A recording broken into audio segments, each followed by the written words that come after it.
Let's begin with the panel, Tax Considerations in Central America. In this panel, we will discuss how an investment company can optimize its tax efficiency when establishing an operation in Central America and Panama. We will also talk about the economic sectors that receive the best tax benefits in the area, special taxes for foreign investment, and the exchange of tax information when applicable. We will also have time for questions from the audience, so please send them to the chat below and we will answer them at the end of the panel. Let me present you our speakers for this panel. We have Mr. Jorge Asensio, partner at Sfera Legal, Guatemala. Mr. Asensio, welcome. Mr. Alberto Levy, partner at Delco Law from Panama. Alberto, welcome as well.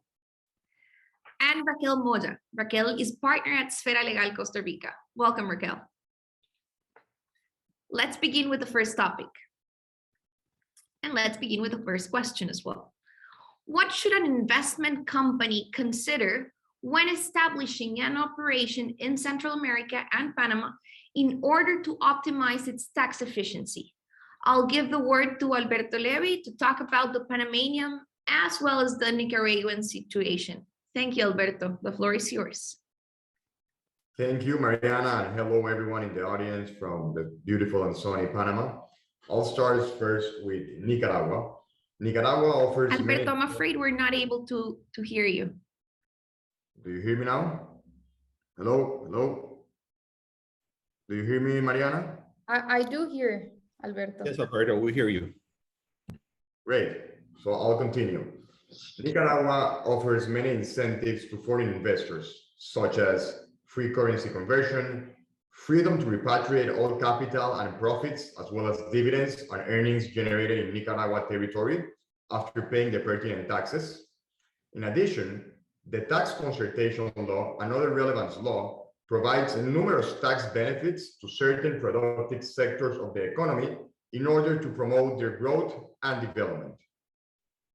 The most important taxes to be considered when doing business or making an investment in Nicaragua are the monthly tax obligation that each company has to pay, which is the value-added tax at a rate of 15% of each transaction, the annual tax obligations, which is the payment of the income tax at a rate of 30% of the total income of the accounting year, and last, the distribution of dividends of earnings, which is paid at a rate of 15%, and it applies to any payment or crediting of profits to shareholders, whether domiciled in Nicaragua or not.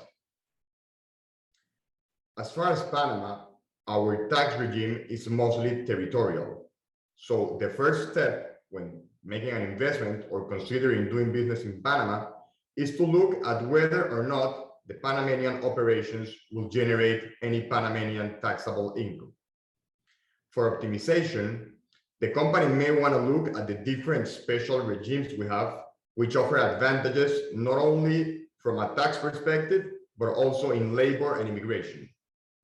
Our free zones, for instance, attract re-export operations whereby goods are brought into the free zone, sometimes worked on, and then re-exported without having to pay any tariff or generating any local taxable revenues.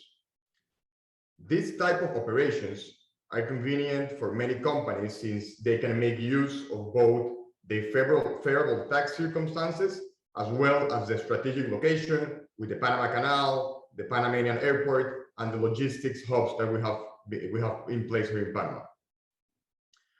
Other regimes, such as the SEN, lend themselves for multinationals that set up companies providing services for the regional operations. We also have a very special zone, which is called the City of Knowledge, which provide tax exemptions and benefits in immigration and labor for companies that have activities related to technology, research, and scientific development. In essence, it's really a matter of looking at the particular circumstance of the company and seeing where it might fit in the best. Thank you, Mariana. Thank you, Alberto. Alberto, what would you consider to be the main difference between Ciudad del Conocimiento, or City of Knowledge, and free trade zone regimes in Panama? Great. So with regards to the City of Knowledge, usually the companies that set up shop there are companies that are specifically linked to research, technology, and advancement. So they do provide them with very aggressive benefits and tax incentives. However, the requirements for being there and the constant supervision for being there are more strict than other free zones, since you need to demonstrate that you are innovating or that the activities that you are have some very advanced technical or scientific capabilities, which is different to the free zones, where the most common companies that usually go to a free zone are companies that are going to do nearshoring, as Eric explained earlier, or companies that want to maybe set up a warehouse or a facility for distribution using the strategic location of Panama and how close it is to the rest of Central America for, as I said, distribution of products or other commercial activities. Thank you for that very clear response. The floor to Raquel Mora, and Raquel will speak about the Costa Rican and the Honduran case. Welcome, Raquel. Thank you, Mariana. Well, starting by Costa Rica, I will need to say that Costa Rica has a territorial tax system, which means that only income received from a source within the Costa Rican territory or involving the use of the country's infrastructure is subject to taxation. I believe that is the same as in Panama. And of course, the growth of the digital economy in recent decades will make it more and more challenging to determine when the country infrastructure is being used. But in essence, using the country infrastructure means creating taxable income from assets that are located in the country, services that are rendered in the country, or investing capitals in Costa Rica. Costa Rica actually approved a major tax reform that was in force as of July 2019. And since then, the main taxes to be considered when invested in the country are tax on profits or distributable income, which is taxed at a rate of 30%, capital gain taxes, which is actually something that was a major change in this last tax reform, and is taxed at a general rate of 15%, with some exceptions.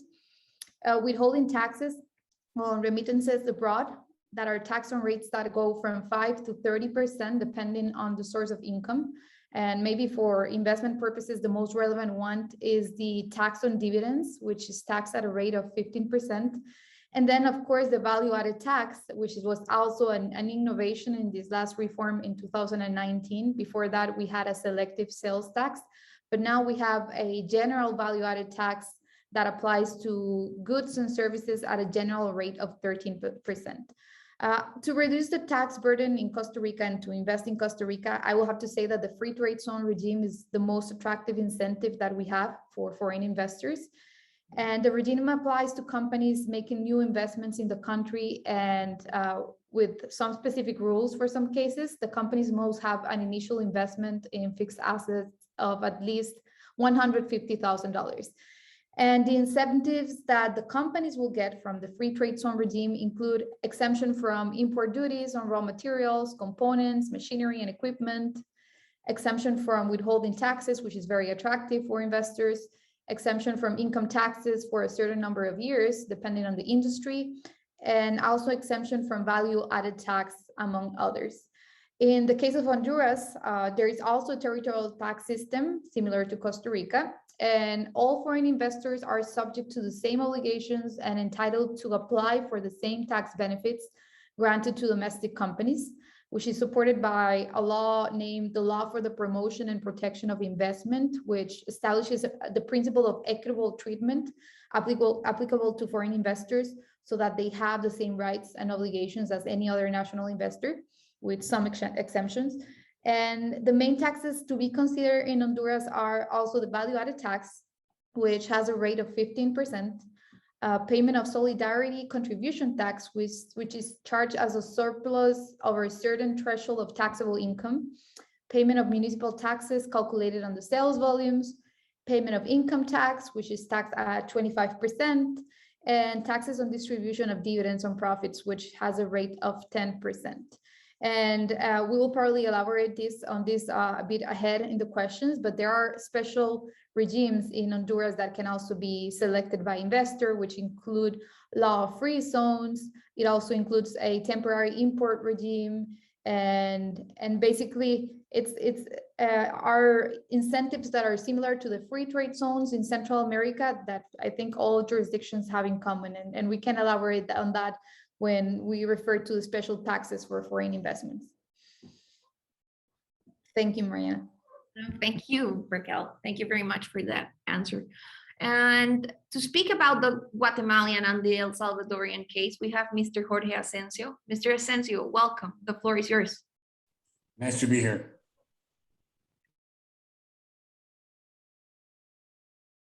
Mr. Asensio, what should an investment company consider when establishing an operation in Guatemala or in El Salvador in order to optimize its tax efficiency? The tax configuration of Guatemala is formed by the most important tax systems that I will speak about right now. Maybe the main tax is the value-added tax, which is actually designed based on the European model. This is not a sales tax; it is a value-added tax. So the party obligated to pay such tax has to subtract the credits that they have from the debits that they hold from their revenue, normal revenue. The value-added tax is very significant. It is rated at 12%, and it is declared on a monthly basis.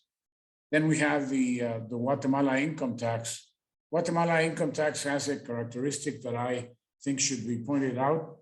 It is we have a system whereby you are allowed to utilize what can be called a flat tax. The flat tax is a income tax system where you actually pay based on the gross revenue. And as a consequence of that, you do not have to be concerned about what are the deductibles and in what amount.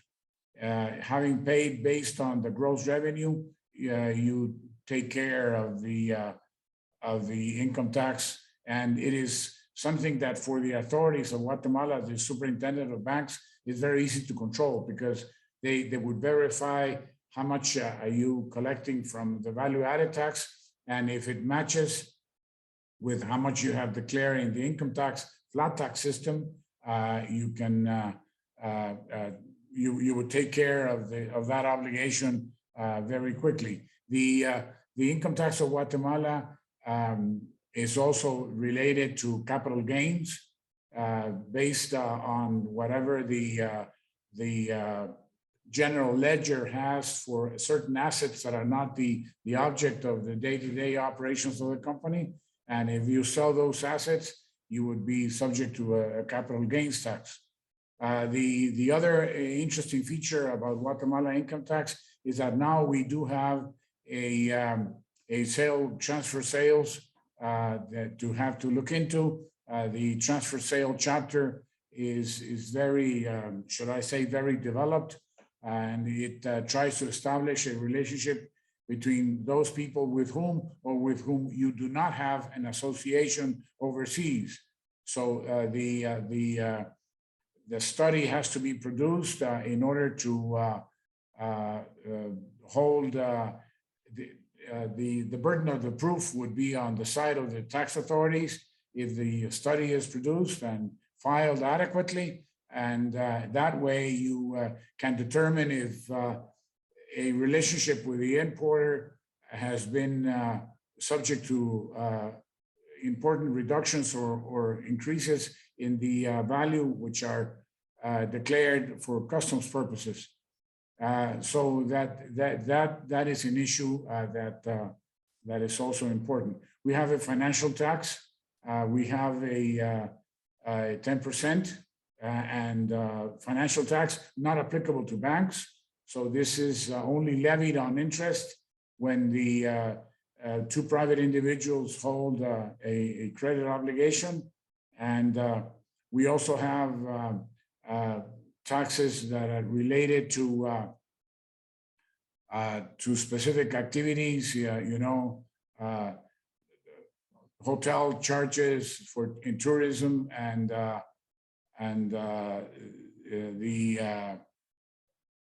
the royalties in the mining activity.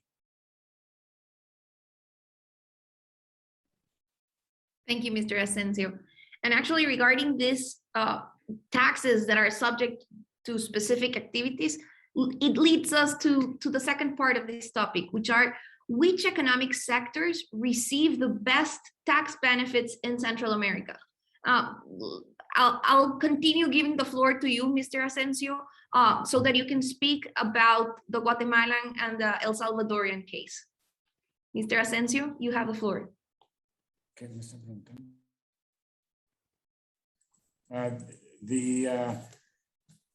Guatemala does have a free trade zone, and it is actually under the authority of the Ministry of Economy.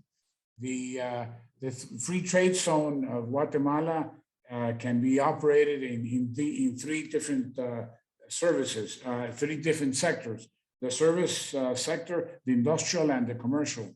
And they would each have their own categories. There's also a long list of activities that do not allow for a free trade zone to be included and operate that way. But however, if you do get classified by the Ministry of Economy, who's the maximum authority in issues that relate to the free trade zone, you would get an exoneration of income tax, of VAT tax, and the corresponding import duty on assets that you have to bring to conduct your business. And you would also be exonerated from land taxes. So it is a very generous law, and it is very broadly applied in Guatemala for a number of activities like call centers, etc. Yes, it does seem like a very generous law indeed. I'll give the floor to Raquel, and Raquel will present the case for Costa Rica and Honduras. Thank you, Mariana. But in the case of Costa Rica, I will have to say that the industries that have the most benefits will be manufacturing in certain industries, I'll refer to that, logistic or commercialization companies, scientific research and development, and certain strategic services industries, and of course, tourism. Except for tourism, which I will address in a minute, the benefits for manufacturing, commercialization, scientific research, and services companies are found in the free trade zone regime.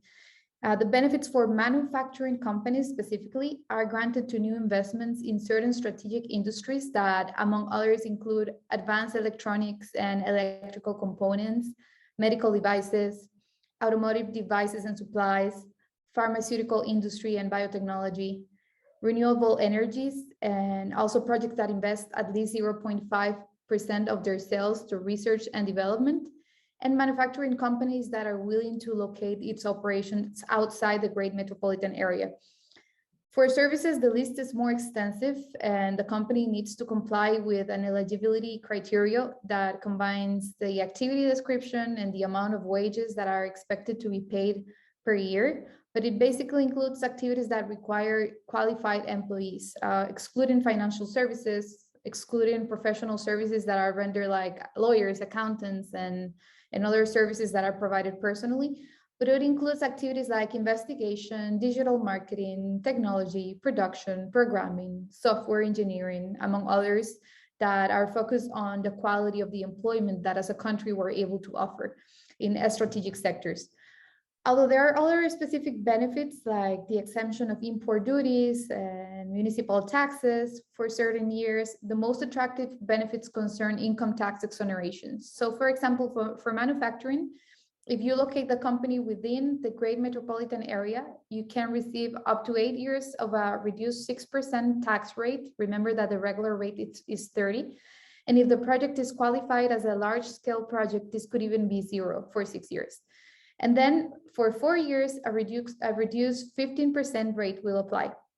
Then if you decide to locate the company outside the great metropolitan area where there are more unemployment issues and the country encourages the companies to go outside the great metropolitan area, you can receive a benefit of 6 years at 0% taxation on income tax, 6 years of 5% rate, and then 6 years at 15% rate. And also the country has a lot of industry parks outside the great metropolitan area where the manufacturing companies can establish. For services and other categories, if you look at the company inside the great metropolitan area, you would receive 8 years of 0% taxation and 4 years of 15%. And then outside the great metropolitan area, you can receive 12 years at 0% and then 6 years at 15%. Now, if an investor is interested in the tourism industry specifically, which is of course a great industry in our country because of our natural beauty and resources, the Costa Rican Tourism Board also offers the option to enter into a tourist contract and enjoy a series of benefits. Before a company can enter into a tourist contract with the Tourism Board, it will have to present an application to show that the company will contribute to the balance of payments, that it will create new employment, that it will have a positive effect on regional development, and any other benefits that it can provide to other sectors. And some of the tourist contract incentives include exemption from every tax applicable to the import of local purchase of articles required for the operation, the construction, or the installation of new companies, and accelerated depreciation for goods that by their nature extinguish more rapidly, like computers, for example. The tourist contract is definitely a great advantage when you're trying to develop a new tourism project. In Honduras, the tourism project and the energy sectors also have great potential. When it comes to tourism in Honduras, currently the law for the promotion of tourism aims at and encourages and promotes the tourism industry in Honduras. And this applies to lodging tourism like hotels, resorts, also to other related tourism infrastructure like convention centers, cruise ship terminals, golf courses, theme parks. It's actually very general. And it also includes specific tourism investments like biological reserves, national parks, monuments, and an extensive list of activities. And the companies that are qualified as beneficiaries can enjoy tax incentives such as income tax reduction or elimination for a period of 15 years, withholding taxes on payments for services or fees hired with foreign individuals for a period of up to 5 years. They can also be exempted from sales tax for a period of 10 years. And also the projects may enjoy tax benefits on imports of machinery and equipment necessary for the construction and the maintenance of the project. The law also creates benefits for investors in the sense that if you're not directly engaged in tourism as an operator, but you decide to invest money or channel it to fund a tourism operation, you could also receive tax benefits. So it's actually a very generous law. And then in the energy sector, Honduras has the law that promotes the generation of energy from renewable resources, which creates exonerations on sales tax for all the goods and services that are related to the infrastructure, and taxes and import duties on goods that are used to generate, control, regulate, transform, or transfer the energy. It also includes exemption from income tax, net asset tax, and capital gain tax for up to 10 years. Of course, the results that the country is seeking to receive with these exemptions in Honduras is to increase the generation of employment around tourism and energy. Thank you, Mariana. Thank you, Raquel. That was a very thorough answer, I believe. And it seems Honduras is focusing on its energy sector, and interesting how Costa Rica is attracting strategic sectors in technology and biotech and renewable energies, right? It's very... Yes, I believe that Costa Rica is really trying to promote as a country, and I think Eric was he went through this topic at the beginning of his panel. We have a lot to offer in human resources. We have very qualified professionals and employees, and the market the investment that we try to attract with these incentives, aside from tourism, of course, is to promote this type of employment, the qualified employment we have around scientific research and medical devices, and to create high quality employment level. Yes, it makes a lot of sense to have skilled labor for those types of works, right? So let's hear it for Alberto for Panama and Nicaragua. Alberto, the floor is yours. Thank you, Mariana. So I'll start with Nicaragua. Both in Panama and Nicaragua, there are several sectors that receive a lot of tax benefits. So today we're going to focus in the 4 or 5 more important ones for each country. So with regards to Nicaragua, there are one of the main ones is the free trade zones, which includes light manufacturing and outsourcing services, in which there are important tax incentives under the free zone regime for companies interested in establishing export-oriented operations of goods and services. The main tax incentive is 100% exemption from income tax generated by their activities in the area during a period of 10 years, and the companies also have the right to apply for an extension that will grant them an additional 10 years. Also in the mining sector is a very important player in the economy of Nicaragua. So it enjoys significant benefits under the law of temporary admission for inward processing export facilitation. Said law allows the entry of goods into national customs territory and the local purchase of goods or raw materials without paying any tax or fee, provided that the goods are re-exported or exonerated after being subjected to a process of transformation, processing, repair, or other contemplated in that applicable law. Then we continue with tourism. Tourism has been a pillar of Nicaragua's economy for many years, and although it has been affected since 2018 and because of the coronavirus pandemic, the tourism laws in Nicaragua offers a lot of tax benefits for its investors. Some of them are, an exemption from 80 to 100% on income tax for a period of 10 years, 100% exemption from property tax, again, for a period of 10 years, 100% exemption from value-added tax, which is applicable to the design, service, engineering, and construction, and last, 100% exemption of import tax and duty on the purchase of materials and fixtures of the buildings for a period again of 10 years. Last but not least, renewable energy.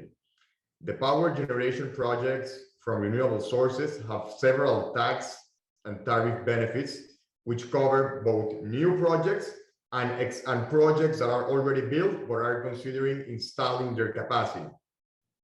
Some of these taxes include an exemption from payment of import duties of machinery, equipment, materials, and supplies used exclusively for pre-investment work and building works.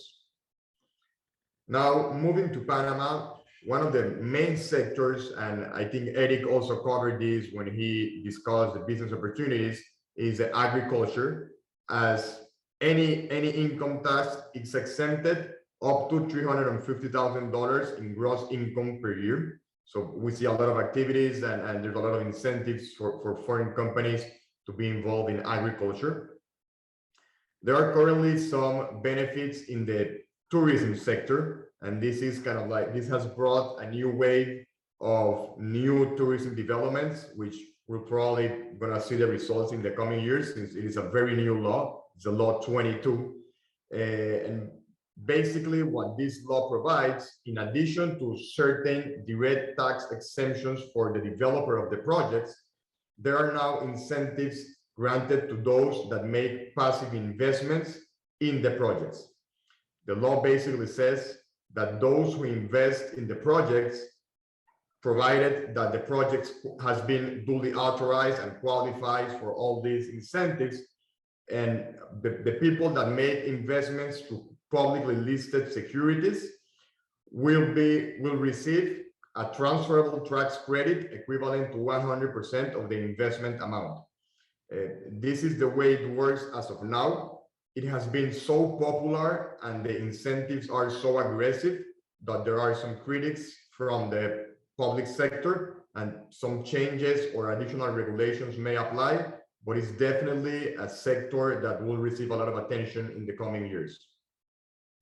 Also, the local stock exchange offers some advantages, as any interest income deriving from registered public securities is exempt from income tax, and the sale of those registered securities is also exempt from any capital gain tax.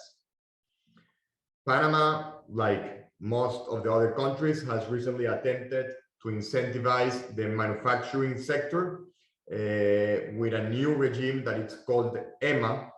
And EMA basically provides with many incentives, both in immigration, labor, and tax, and is also subject to a stability guarantee that lasts for 10 years. Generally speaking, however, as I mentioned earlier, probably the most attractive sector in Panama are still the free zones. We have two very popular free zones. We have the Colon free zone, which is in the Atlantic side. The Colon free zone is the biggest free zone in Panama, and is the second biggest free zone in the entire world. And also in the Pacific side, we have a quite new free zone. It's called Panama Pacifico. This free zone is very attractive because it has a very big airstrip or airfield close to the free zone. And these two free zones, among others, are attracting a lot of companies that want to do activities regarding to warehousing or re-export operations among Central and South America. Thank you, Mariana. Thank you, Alberto. And I'm guessing all these free trade zones are benefiting from the feeders that exist in Panama, right? Because, you know, it's a location hub. So wonderful. It's very popular. There's actually a law that allows you to make your own free zone as long as you comply with certain regulations. So there are big companies, for example, that are going, you know, with this possibility. But still, you know, the main ones do offer some extra facilities. They are very close to the ports, to the airports, the Panama Canal. So the transportation and logistics do offer some advantages to the other ones that you could establish somewhere else. It does indeed. And can we maybe refer to special taxes for foreign investments in each of your countries? So foreign investors that are intending to invest in each one of your countries, do they have any special tax benefits of this sort? I'll give the word to Raquel to talk about Costa Rica and Honduras again. Thank you, Raquel. Thank you. Okay, both in Costa Rica and Honduras, I wouldn't say there are special taxes for foreign investments. I will have to say that in both countries, you need to consider that we have withholding taxes to repatriate dividends or to pay back to the main companies that are connected to the Costa Rican structure, depending on how do you decide to structure your operations. But there are no special taxes. Simply, both countries have remittances abroad, taxes on remittances abroad. But I will say that instead of special taxes, there are benefits for investors that investors may elect. I think for Costa Rica, I already covered the free trade zone regime in detail. So I'd like to go into the Honduras case because actually the country has a modern, innovative legal framework, which includes many of the best practices and lessons learned in Latin America. The law for the promotion and protection of investments promotes public policies to develop a favorable climate for private investment and improve Honduras' international competitiveness. And this law offers a transparent legal framework and equitable treatment to domestic and foreign investment. So basically no differences between domestic investment and foreign investment. And also there are three main tax incentive vehicles in Honduras, similar to the free trade zones that we have been discussing for other countries. They have their own law of free zones that this legislation grants the free zone status to certain national areas in the country for commercial and industrial enterprises, where the companies can establish and operate, and they will have access to certain benefits like exemption from payment of custom duties exemption from payment of municipal taxes and income tax. They also have a special regime that they call SIPs, the law establishing industrial processing zones. And this law allows private industrial processing zones for exports to be established anywhere in the country, and the companies that set up there can enjoy the same benefits as the free zone. So it's similar to what Alberto was describing for Panama, that companies may elect to create their own free zone. And they also have a temporary import regime, which is a mechanism to encourage exports by companies that do not receive the benefits in the other laws enforced in Honduras. And this legislation creates temporary import mechanisms in order to promote exports, which basically suspends the payment of custom duties and any other related taxes. And although the products and services that are created under this regime cannot be sold to national companies or cannot be marketed in the national market as a rule of principle, the beneficiaries do have the option to sell their products or services to companies when these companies are going to use them or incorporate them as part of a product that is ultimately going to be exported. Now, both in Costa Rica and in Honduras, I think it's worth mentioning, and I'm going to discuss the Costa Rican case because Costa Rica actually joined the OECD in May 2020 after it completed a 5-year process during which it introduced reforms to conform its legislation and practices to the OECD standard. There have been reports by the OECD that concluded that Costa Rica, among other countries, have tax laws that could potentially facilitate profit shifting. And therefore, as you probably know, Costa Rica recently joined, and I think Honduras did so too, the October 2021 statement on a 2-pillar solution to address the tax challenges arising from the digitalization of the economy, which is something that actually we briefly addressed at first. It's harder and harder to locate where the income is being generated, and sometimes the tax legislation that is created in our jurisdictions to attract investment is also helping these companies do some profit shifting in their own jurisdiction. So on the 2-pillar solution to address the tax challenges, which is something that applies to Costa Rica, that will apply to Costa Rica, because this is something that has been recognized and as part of the OECD standard in Costa Rica, but it will have to be implemented with specific legislation. But basically, each pillar addresses a different gap in the existing rules that allow multinationals to avoid paying taxes. So the first, pillar 1, applies to about 100 of the highest and most profitable multinationals and relocates part of their profit to the countries where they sell their products and provide their services. And under pillar 2, a much larger group of multinationals would now be subject to a global minimum corporate tax. And with the new rules, companies organizing their affairs in a way that their profits in a given jurisdiction are subject to an effective tax rate that are lower than the minimum rate will still be subject to taxation at a 15%. And I'm mentioning this because a lot of the benefits that are granted in both jurisdictions, in Costa Rica and in Honduras, allow certain companies not to pay this minimum tax. And this legislation could somehow be seen as a threat to these incentives that we have. In the discussions that the tax experts have had in Costa Rica, there's not a general concern that these pillars will actually create a negative effect. Eventually, legislation will have to be approved to establish what multinational, what companies, or under what circumstances multinationals will be subject to this taxation. This is something that has not been approved, so it's just at a discussion level right now. But definitely the country has it's aiming to protect its free trade zone regimes and the incentives that it has promoted to increase foreign direct investment and the generation of employment. But eventually, this is something that, of course, all jurisdictions need to be mindful about, and we need to follow how this develops to understand if the companies that are looking to establish in Costa Rica or in Honduras will eventually be required to comply with the minimum corporate tax. Thank you, Raquel. Thank you.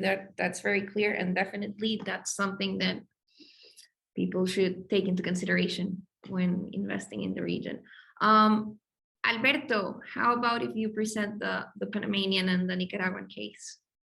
Are there any special taxes for foreign investments in those two countries? Thank you so much. Thank you, Mariana. Well, both Panama and Nicaragua have a very similar situation in which, they share this principle where both foreigners and nationals have the same rights and obligations, and this applies also to taxes. So either if it's an individual, a foreign individual or a foreign company will have the same tax obligations as a national person or a national company. That said, it is important to determine or understand whether any of those companies, when doing business, will be subject to the benefits of any of the regimes, free zones, or any additional special benefit to determine if those additional benefits will apply. But in essence, there's no difference between a foreigner and a national, therefore no special taxes or benefits apply. Very clear, understood then.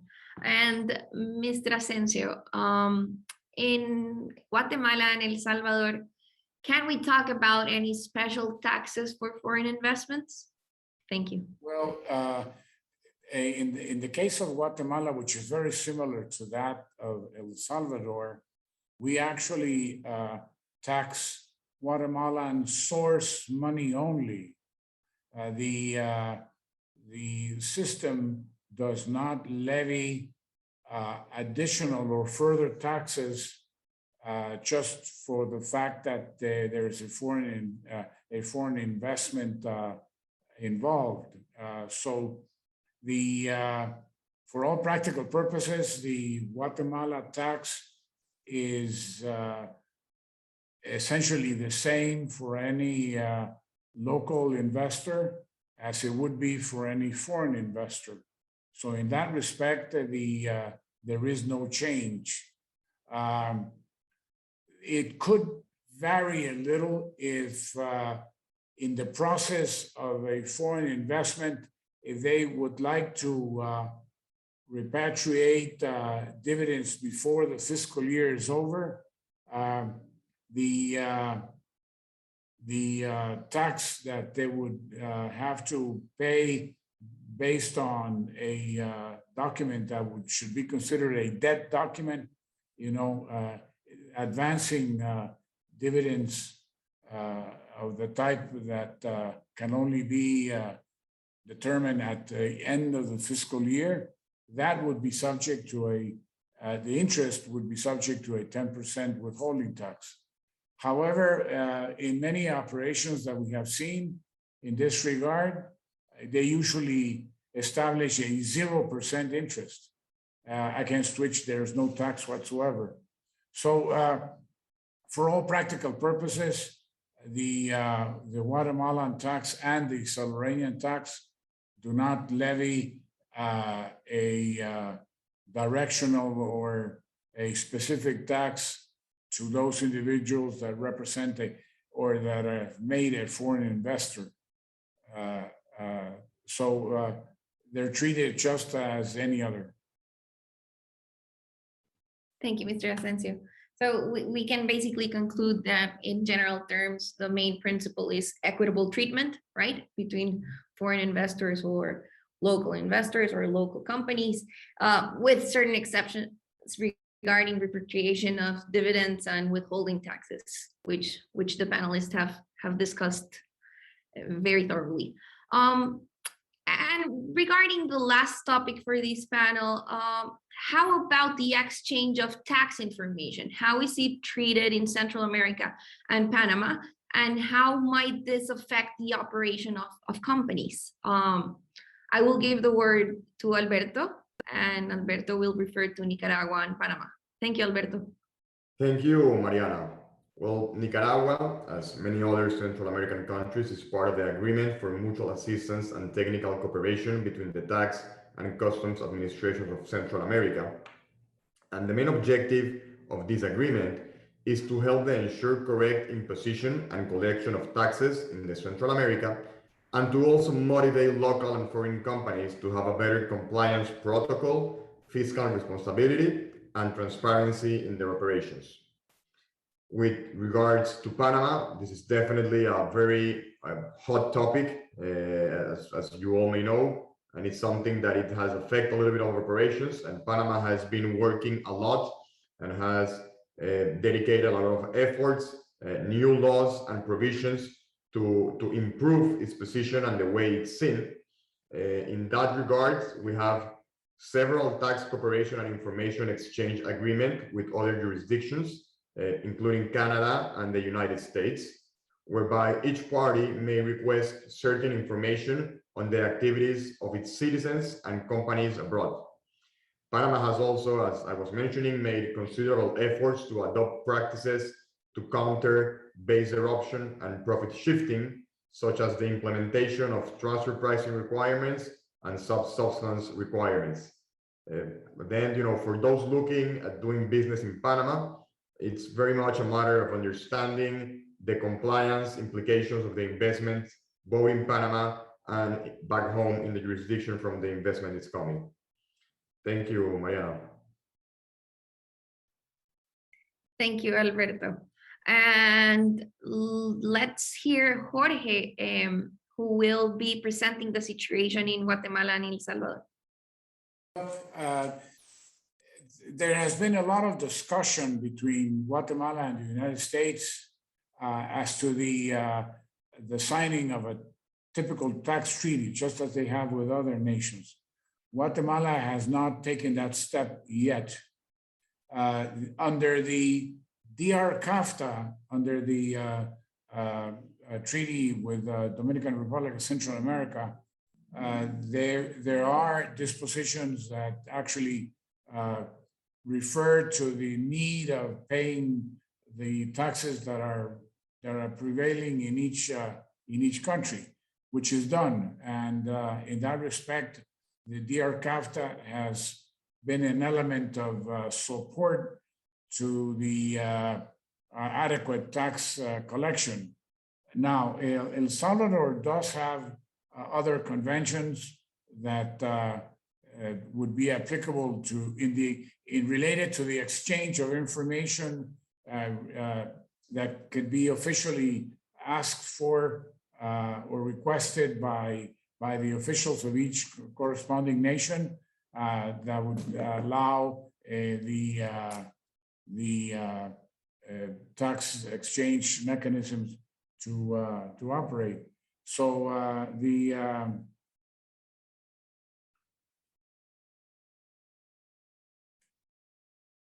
El Salvador has. I was thinking about mentioning the tax treaty. It's a soft tax treaty that El Salvador has with the European community. The Europeans have always shown a special interest to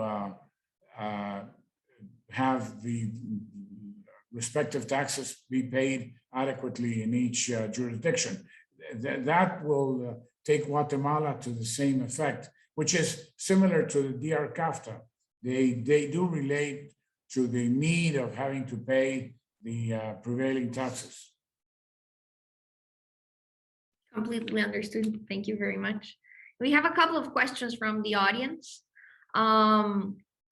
There's one on the chat which mentions the tax exemptions, for example, no corporate income tax for 10 years, that Alberto mentioned, sounds like the system that Switzerland has used to attract many global head offices over the last 2 decades.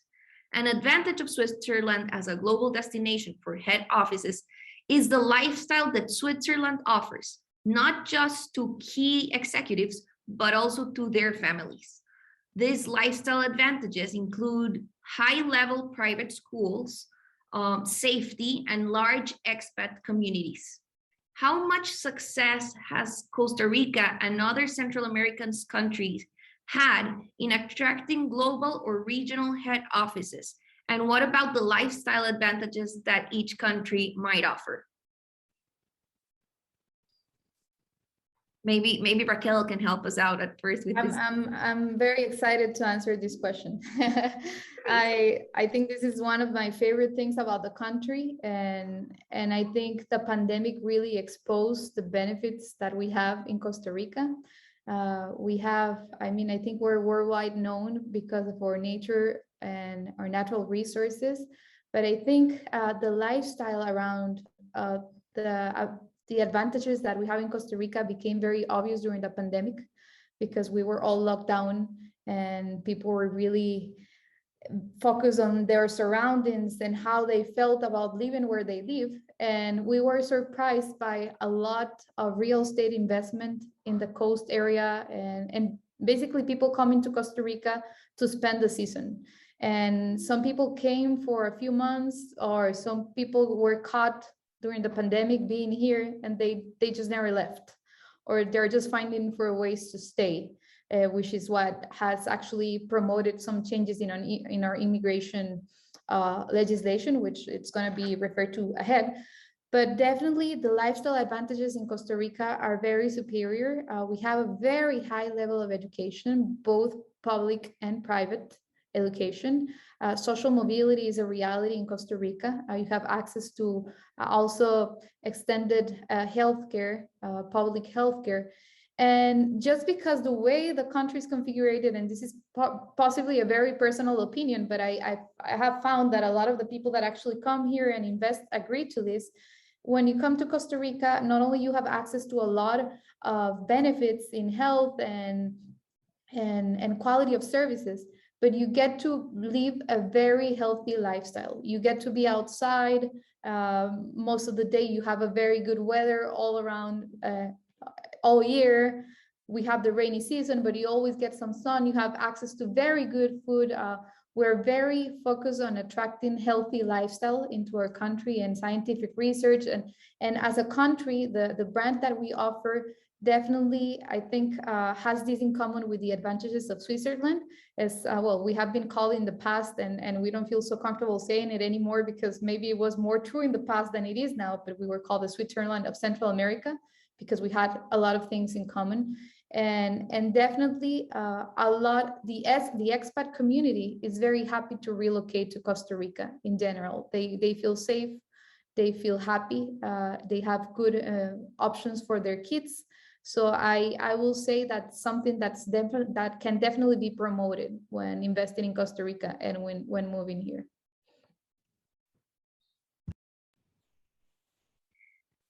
As we all can see, Raquel is a wonderful sponsor for Costa Rica. Absolutely. If you want to talk about tourism, and we can open a different panel at the end. We'll take it into consideration for sure. Alberto, maybe you can add on to your part. Yeah, I think Panama is probably very similar to Costa Rica on that regards, and yeah, of course, Costa Rica has some additional benefits with the developments on tourism and all the adventures. Panama has been called the Miami of the Americas, so you know it's a big city where you can find a lot of multinational and executives that live here and have their life here. Actually, in addition, it's very common, and I see that there are quite a few ambassadors here. There's a common list in Panama of ambassadors of foreign countries that come to Panama to serve their country, and then they decide to quit the public service and start living in Panama. And that, in an essence, summarize how popular Panama is. You know, Panama has a very, very good private education. We have a very good private health. It's actually, there's a lot of medical tourism now where people from other countries are coming to Panama to perform medical surgeries or get attention in Panama. The country is very well connected. We have attractive beaches, we have mountains, there are several weathers, and the transportation it's very good. And in addition to that, the geographic location, and you know, Panama has probably the biggest airport in the region. It connects you to more than 80 cities with direct flights. Copa has a very broad coverage. So for multinationals and executives that want to be traveling abroad for business, it's definitely a great place to be, kind of like centrally located and have the possibilities to be somewhere with a very short distance flight. Thank you, Alberto. And I am sure Mr. Asensio can speak wonders about Guatemala, which is also a beautiful country, with Yes, a very historical background. right. Mr. Asensio. In the case of Guatemala, having the largest economy in the region obviously attract several important investors in the medicine field and in the fabrication of medicine and in other activities of that nature. The major Central American mines have operated in Guatemala with Canadian investors, and they have shown to be an example. They constitute development poles, a development region where before there was none. So the economy of Guatemala does allow for the establishment of companies at regional level. They usually cover Central America first, and then they extend to other areas if possible. We have seen a lot of activity in regard to the applications of the free trade zone and the establishment of new call centers, etc. So the investor does like Guatemala in that respect because they see that the market is here. Wonderful. So our time is up, unfortunately. Thanks to our panelists. Thank you, Mr. Asensio. Thank you, Alberto. Thank you, Raquel, for your wonderful insights regarding this topic. And we'll have our last panel, which is about immigration, and we will be right back.